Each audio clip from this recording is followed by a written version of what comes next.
Good morning दोस्तों। कैसे हैं? मस्त हैं, ज़बरदस्त हैं, जिंदाबाद हैं।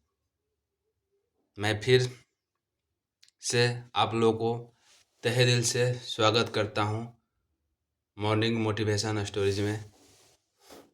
इसी तरह आप लोग प्यार बनाए रखिए, वीडियो को देखिए, लाइक कीजिए, कमेंट कीजिए, शेयर कीजिए और चैनल को भी सब्सक्राइब कीजिए, क्योंकि कुदरत ने हमें डेली 24 घंटा हर इंसान को देता है।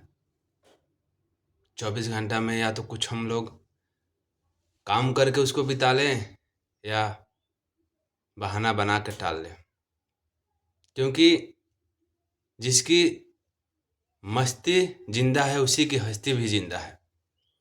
हम जब तक जिंदा हैं तब तक हमारे लाइफ में समस्या रोज रोज नया नया आएगा। अगर जिंदा रहना चाहते हैं तो उस समस्या से हमको लड़ना पड़ेगा। अगर हम समस्या को देख के हताश हो जाएंगे तो मर जाएंगे, लेकिन जो समस्या से लड़ के आगे बढ़ेगा वही इतिहास रचेगा। आज इस कहानी के माध्यम से समझते हैं। पक्षी में सबसे बड़ा पक्षी बाज का बात करते हैं, जो शांत होते हुए भी पूरी आसमान को नापने का ताकत रखता है। बहुत कम बोलता है लेकिन उड़ान बहुत ऊंचा लेता है।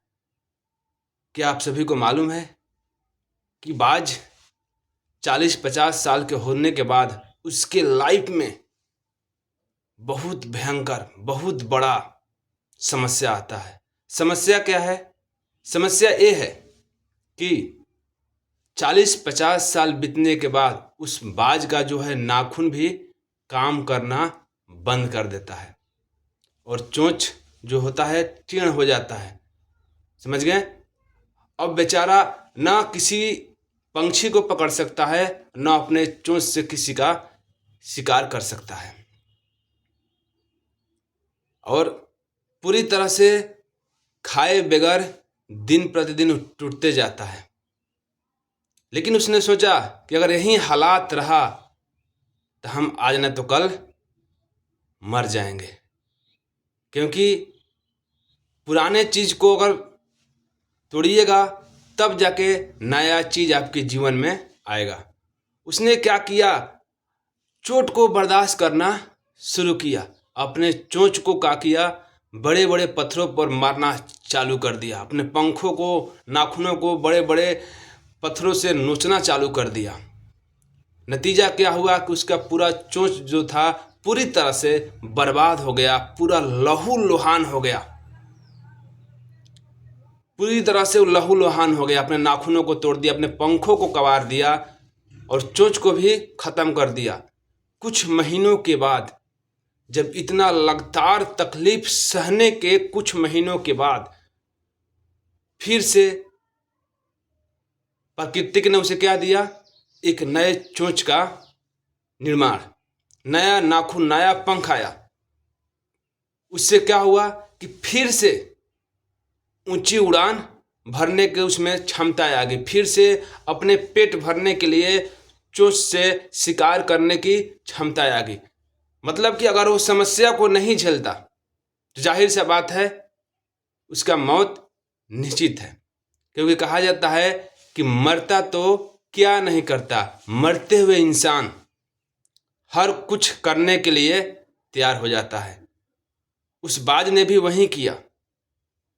पूरे पीड़ा और तकलीफ को सहने के बाद उसे नई जीवन पुनः प्रदान हुआ।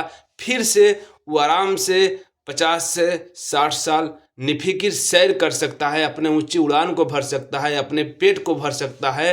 अगर वो समस्या के डर जाता तो मर जाता, समस्या से लड़ गया तो फिर से ऊंची उड़ान रखने का क्षमता रखता है। उसी तरह से हम लोग के भी लाइफ में समस्या एक से एक आता है। लगता है कि समस्या का समाधान हम लोग के बस के बात में नहीं है, लेकिन हम लोग क्या करते हैं?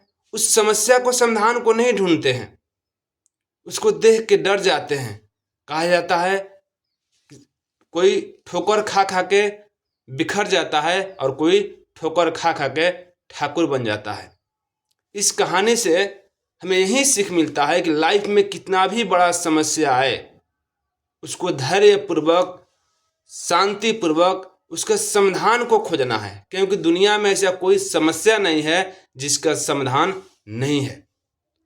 पृथ्वी पर हर समस्या का हर समाधान है, बशर्ते हमको ढूंढना पड़ेगा।